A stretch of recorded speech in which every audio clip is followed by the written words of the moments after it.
Man, how do you follow a song like that? Right? Hey guys, I'm a believer in Jesus that came into this ministry because of alcohol and drug addiction, and I'm staying because I'm slap full of character defects that include approval addiction and codependency. My name is Jeremy. Happy holidays, everybody. So, we are literally smack dab in the middle of the holiday season, right? We're 2 weeks removed from Thanksgiving. We're 2 weeks until Christmas Day. Y'all heard that, right? We're 2 weeks from Christmas Day. Y'all got all that shopping done, right? No. Why not? You still got 2 weeks, right? Right. We got 2 weeks until all the shopping that we do or that we've done all gets about whether it's we're going bearing the traffic and the weather and the crowds, or we're clicking on Amazon, it all gets minimized to about 1 or 2 hours of wrapping paper chaos in the middle of our living rooms on Christmas Day, right?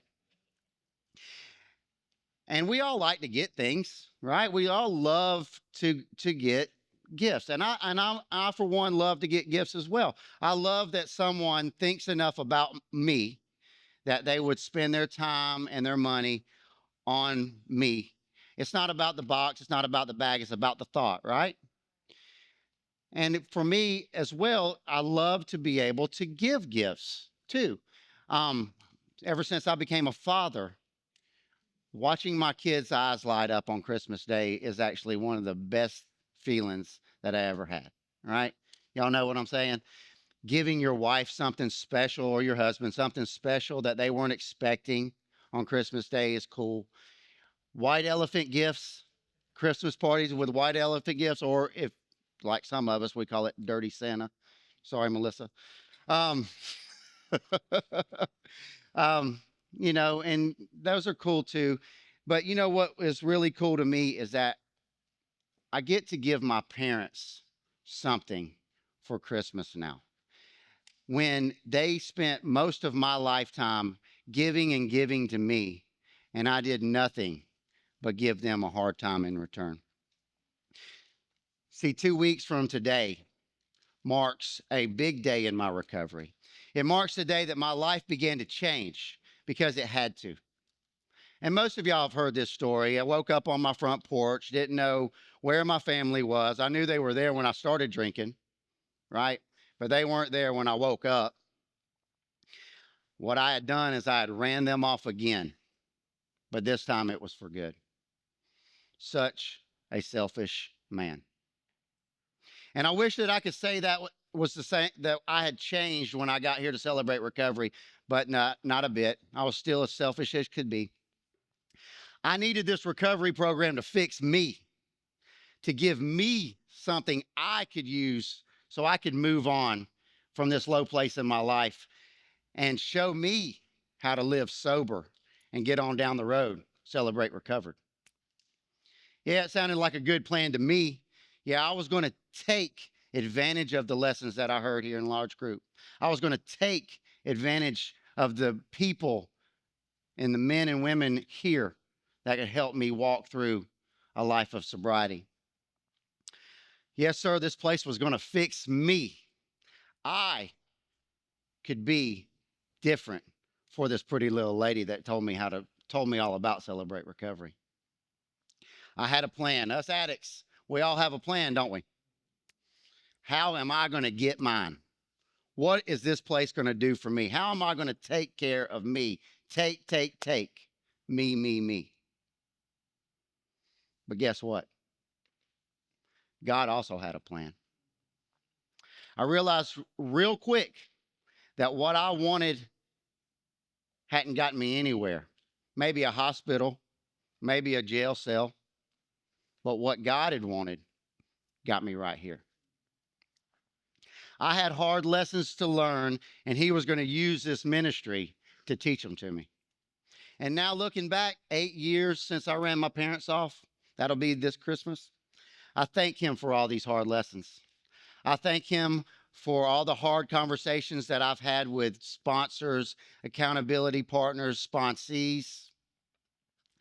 I thank God for the men that took me under their wing and walked with me through some of the hardest times in my life. But they also got to celebrate some of the biggest victories that I've ever had with me. I remember when I first got here, I was still trying to get over on people. I even told my 101 leader that I struggled with anger. I didn't have an alcohol or drug problem, even though I had drank the night before I got here. And I went home and drank the night after I left here.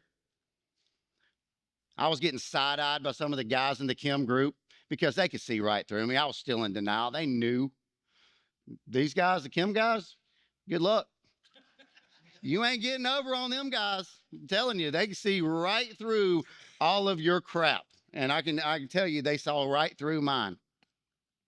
But y'all, it was in this group where recovery finally clicked for me. All right. And to this day, I am indebted to how Jesus used the Kim group to transform my mind. In Romans 12:2, Paul tells us, do not conform to the pattern of this world, but be transformed. Did you use this last? Because it's really short. So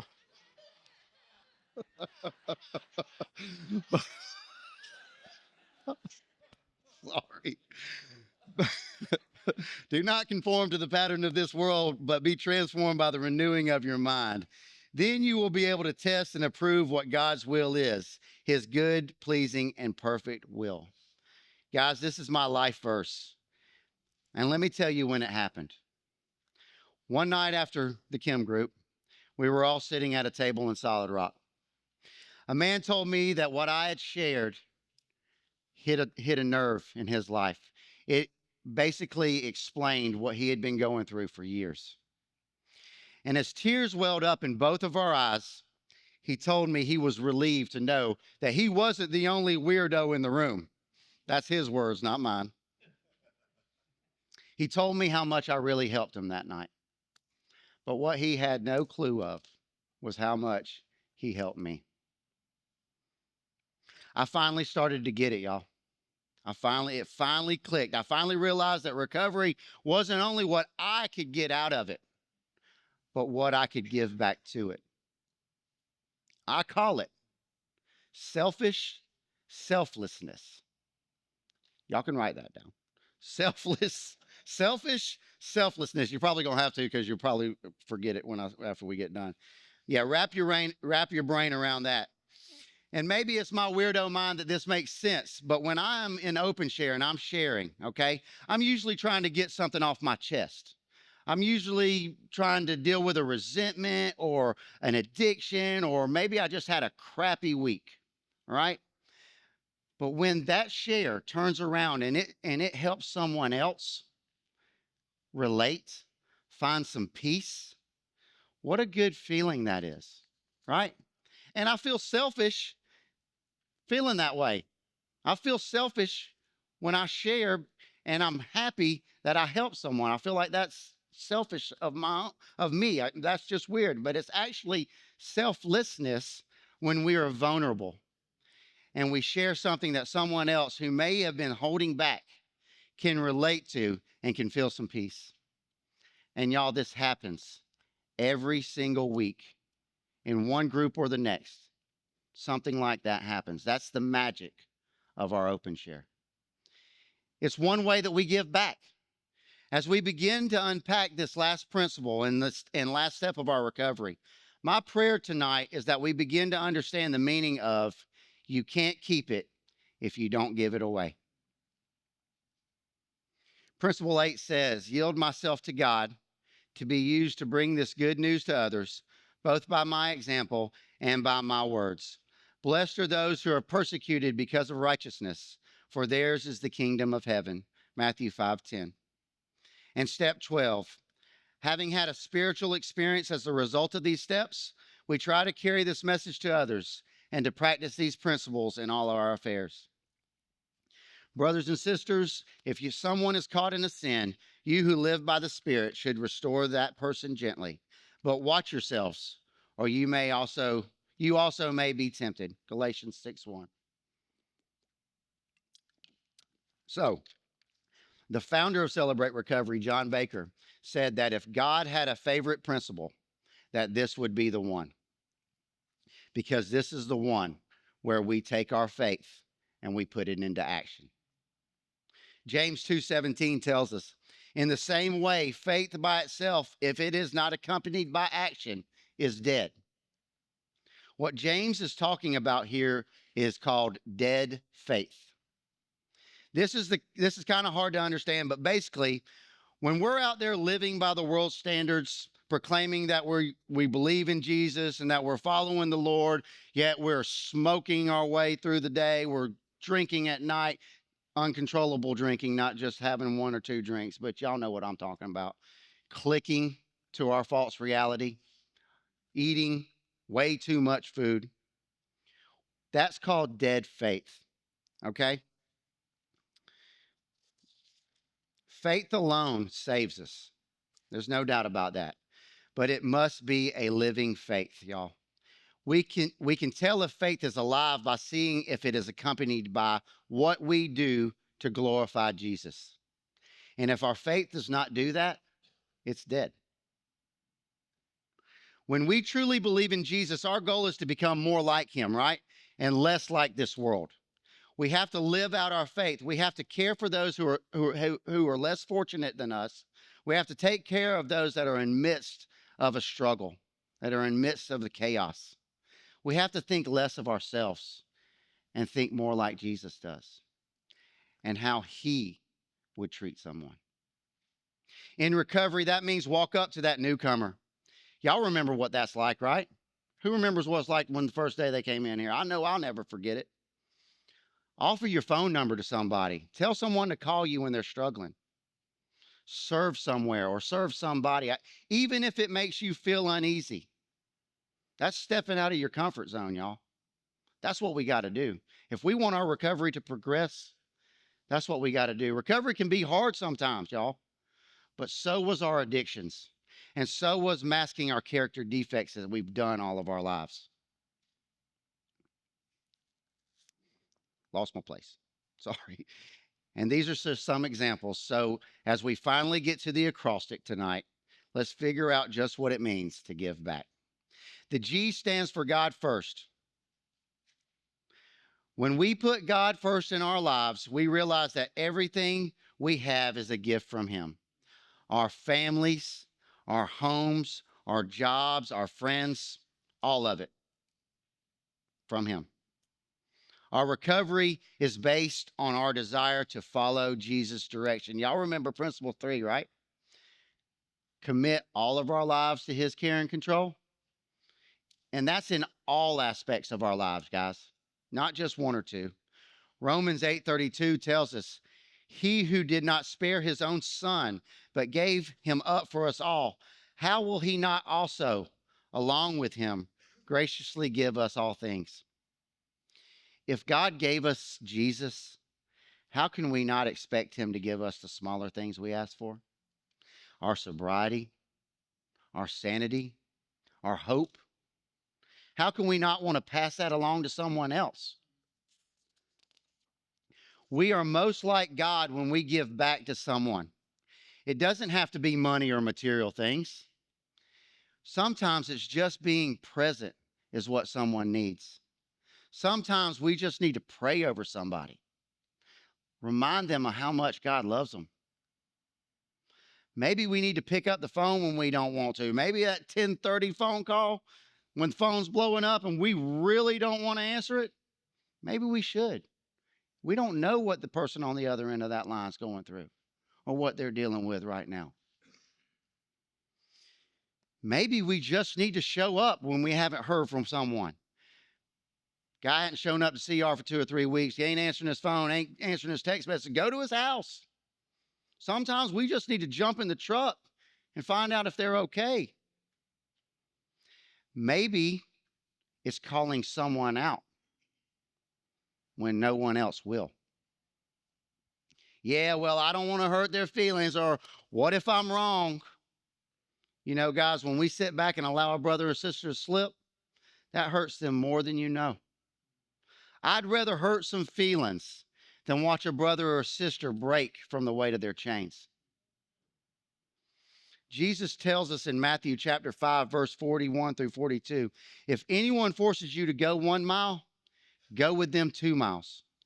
Give to the one who asks you, and do not turn away from the one who wants to borrow from you. In recovery, that looks like having hard conversations with one another sometimes. Let me tell you, and maybe I'm old school or whatever, but if you tell me that you love me and you sit there and you're watching me destroy myself, that ain't love, y'all. That ain't love at all. Please be hard on me because my addictions were very hard on me. You're not going to be that hard on me, I promise. But I'm willing to take it if you do. If it's a matter of me staying sober. Recovery is meant to be done together, but sometimes it's meant to be done with tough love to get our attention.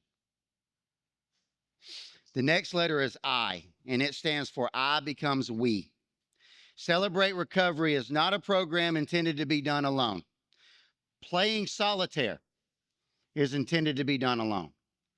Going to the bathroom is intended to be done alone, right? Taking a shower, quiet time. Those are all things that you can do alone. But the word we is found in the 12 steps 14 times. Matter of fact, the first word of the steps is we. We admitted we were powerless over our addictions and compulsive behaviors, that our lives have become unmanageable. See, step 1 makes it crystal clear we don't walk this path alone. Not one time is the word I used, because just like life, God did not intend for us to do recovery alone either. Listen, we're family here, bro. We are. Whether this is your first night or your 1000th night, we're in this together. Proverbs 27:17 tells us, as iron sharpens iron, so one person sharpens another. I can't do this recovery thing on my own. I need you guys. I need my accountability team. I need my sponsor and my sponsees. I need my students in the landing. If I'm isolating, someone better check on me because something's gone seriously wrong in my life for me to isolate. And I'm going to do the same. Sorry if I get on your nerves. I love you that much. Sounds tough, but it's true. Jesus told us what to do in Matthew 22, verses 37 through 39. And this I'm going to do. Love the Lord your God with all your heart and with all your soul and with all your mind. This is the first and the greatest commandment, and the second is like it. Love your neighbor as yourself. I can't say I love me if I ain't loving you. We are meant to recover together, y'all, and sometimes that's hard. Ecclesiastes 4:9 through 12 sums it up like this. 2 are better than 1 because they have a good return for their labor. If either of them falls down, one can help the other up. But pity anyone who falls and has no one to help them up. Also, if 2 lie down together, they will keep warm. But how can one keep warm alone? Though one may be overpowered, 2 can defend themselves. A cord of 3 strands is not quickly broken.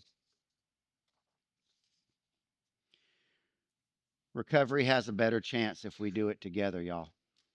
If you have gone through a step study and you're not sponsoring someone, ask yourself why not? Why are you not doing that? Why are you not giving back what has freely been given to you? Your sponsor takes that time out for you, don't he? Why wouldn't you do that for someone else? Let me be very clear about this, y'all, because I am very passionate about this. If you don't give it away, you ain't keeping it. You're not going to. If someone is asking you to sponsor them, do it. Oh, I'm praying about it. Okay, whatever. Pray about it, but do it. Okay? What do you got to lose? Okay? If someone's asking you to mentor them, do it. If someone wants your phone number because they're in a hard spot, give it to them. Believe it or not, it'll take your recovery to a whole nother level. I promise you this. But even more than that, and y'all hear this, you may be the difference between life and death for someone else. And that is real. The next letter in our acrostic is V, and that's for victories shared. We share our struggles. We got to share those victories too, y'all. God never wastes anything, and our stories are included in that. He gave us these comeback stories to go out and tell the world what He has done for us. To have living faith is to continue to strive to be more like Jesus every day of our lives. We talked about that earlier, right? He tells us in Luke chapter 4, verse 18, the Spirit of the Lord is on me because He has anointed me to proclaim good news to the poor. He has sent me to proclaim freedom for the prisoners and recovery of sight for the blind, to set the oppressed free. Y'all, this is what we're here to do. This is our calling. Part of our job as being a Christian is to tell the good news to the poor. And He's not talking about broke poor. He's talking about poor in spirit. He's talking about the ones that have been beaten down in life. He's talking about we are the ones that need to be helping others break the chains of addiction that have kept them prisoner for so long. Help the people that have been blinded for so long by the world's standards or their character defects. That's how we give back. If you have completed a step study, write your testimony. Come on, y'all. Don't hold out on us any longer. You may hold the key that sets someone else free. Don't discount the story God has written for you. But you don't have to wait to even to write a testimony to do that. If God has moved in your life and He has done something in your life, tell somebody about it. Proclaim that good news. Be the light in someone else's dark world. They may need that. 2 Corinthians 1, 3 through 4, Paul tells us, praise be to the God and Father of our Lord Jesus Christ, the Father of compassion and the God of all comfort, who comforts us in all troubles so we can comfort those. Give back in any trouble with the comfort we ourselves receive from God. He gave it to us. We can give it away too. Family, there's no better feeling than be able to go up to someone that has walked in here for their first time, alone, scared, maybe on the verge of losing it all and throwing it all away and giving back what was freely given to us. Hope. Hope that only comes from Jesus. Romans 8:28 says, and we know that in all things God works for the good of those who love them, who have been called according to His good purpose. That's in all things God works. All things. Our mess becomes our message. Our chaos becomes victories. We didn't do that, only Jesus did. And our part is to tell others what He can do for them too. I'm going to spend the rest of my days in recovery. Not only is it the new life that I was given, but it's the life that I was called to live. And I'm going to tell everyone and anyone about it. And this leads me to the last letter in give, the E. It stands for example of your actions. In James 1, verses 22 through 25, he tells us, do not merely listen to the word and so deceive yourselves. Do what it says. Anyone who listens to the word but does not do what it says is like someone who looks at his face in a mirror and, after looking at himself, goes away and immediately forgets what he looks like. But whoever looks intently into the perfect law that gives freedom and continues in it, not forgetting what they have heard, but doing it, they will be blessed in what they do. We can be as educated as we want to about the Bible. We can memorize scripture, but if we're not doing what that book tells us to do, all we're doing is hearing it. We're simply talking the talk. We're not walking the talk, right? When others see the impact that Jesus has in our lives, they start to desire the same thing for themselves. We have to walk the talk. They can see God move in their lives too when they are encouraged by the example that we set. 1 John 3:18, dear children, let us not love with words or speech, but with the actions and in truth. You know, Celebrate Recovery creates disciples. It's done by using this simple concept of giving back. Living out your faith, remembering faith without work is dead. It still gets you to heaven. But you don't want to see, don't you want to see others there with you? I don't want to go to heaven and wonder if one of you guys is going to be there one day, because I'm probably going to go for a lot of y'all. I'm 51 now.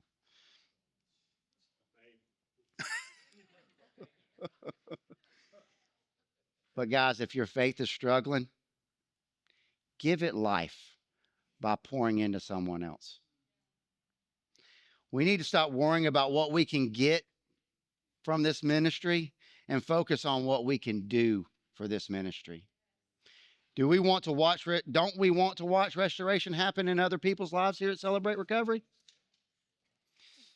In my 8 years here, I've seen so many lives turned around, so many relationships restored, so many miracles happen that wouldn't have had not one of you gone the second mile for someone else. Had not one of you gone the second mile for me. And yes, we might get slapped in the cheek. I've been slapped many times by many people since I've been here. But I'm going to offer the other cheek too. Keep doing what you do. Sometimes it may seem hopeless. Sometimes some people may seem hopeless. Just remember this. Someone took time for you. Let's be doers of his word and do the same for someone else. Thank you all who took time for me. My life in recovery would never have happened without you getting me back to Jesus. And you know who you are. Remember, Jesus does the work. Our job is to get them to him by our example. Merry Christmas. Merry Christmas, everybody.